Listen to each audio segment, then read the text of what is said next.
A 38-year-old woman comes to the physician complaining of occasional palpitations. She describes a fast and irregular heartbeat and notes that she has had 3 such episodes over the past 2 months, with each lasting about 2 hours. Notably, the patient has no associated chest pain, shortness of breath, cough, or ankle swelling. Regarding her lifestyle, she drinks alcohol only on social occasions and does not smoke. Furthermore, she has no other medical problems and currently takes no medications.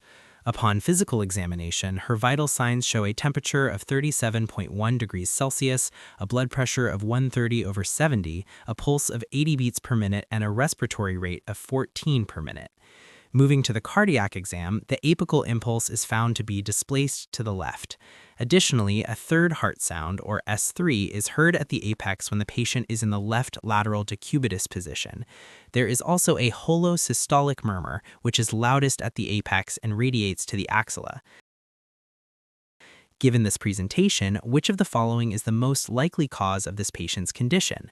The options are A. Bacterial infection of the mitral valve, B. Mitral annular calcification, C. Myocardial ischemia, D. Myxomatous degeneration of the mitral valve, or E. Rheumatic mitral valve disease.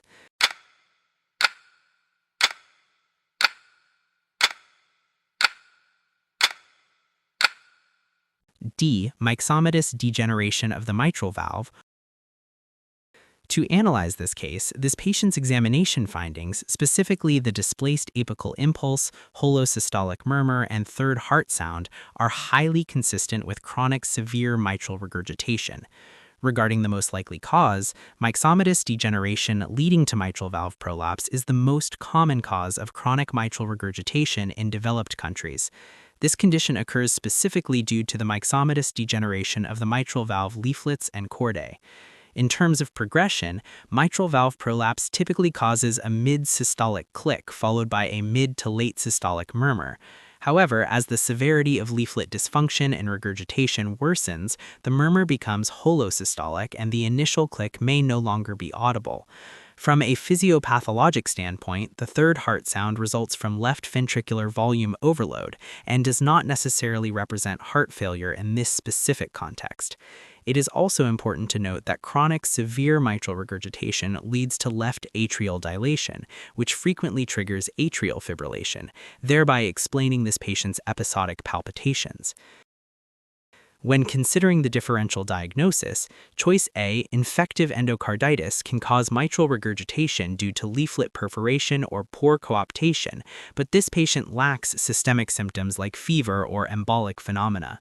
Choice B, mitral annular calcification, is a degenerative process common in older adults, but is not typically a cause of severe regurgitation in a 38-year-old.